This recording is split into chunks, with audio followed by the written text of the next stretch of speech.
Сәлем дуслар! Казаныбызда тарихи һәм истәлекле урыннар бик күп. 1000 еллык тарихлы шәһәребез һаман да яңадан-яңа һәйкәлләр, музейлар белән тулыланып тора. Бүген дә мин сезгә шундый һәйкәлләрнең берсе турында сөйләячәкмен. Кремль янында эш киеменнән, башына түбәтәй кигән бабай сыны тора. Ул атлар баш җитәкләгән. Арбада балалар утыра.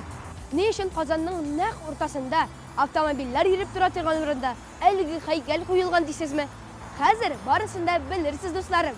Әлеге һәйкәл 2008 елда куела. Аның авторы Асия Миннуллина. Ул Хәйрияши һәйкәле дип атала. Ә Хәйрияши образында Әзгәт Галимҗан улы Галимҗанов. Әзгәт Галимҗановка һәйкәл куюны Татарстан Республикасының беренче президенты Минтимер Шәрип улы Шәймиев тәкъдим иткән. Ә кем соң Әзгәт Галимҗанов? Татарстанда аның турында белмәгән, ишетмәгән кеше юктыр мөгаен. Ул гади йөк ташучы булып эшли. Ләкин аңа карамастан, ул гел ятимнәр, балалар йортларына ярдәм иткән. Әзгәт ага үз сараенда йорт хайваннарын үрчетә. Аларны саткан акчага балалар йортларына 80-нән артык автобус һәм җиңел машина бүләк итә. Әзгәт Галимҗановның изге эшләрен Татарстаннан читтә дә беләләр. Ул Башкортстан, Чувашстан, Иваново өлкәсе, Украина балалар йортларына төрле фаҗигаләр кичергән кешеләргә ярдәм иткән. Туган авылында кипкән күлне үз акчасына торгызган, балалар бакчасы төзегән.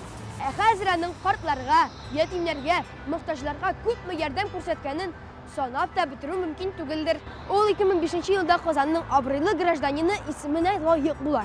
Ул һәрвакыт кешеләргә ярдәм итеп яшәгән. Әзгәт авычынан да балаларны үз арбасына утыртып, урам әйләндерергә яраткан.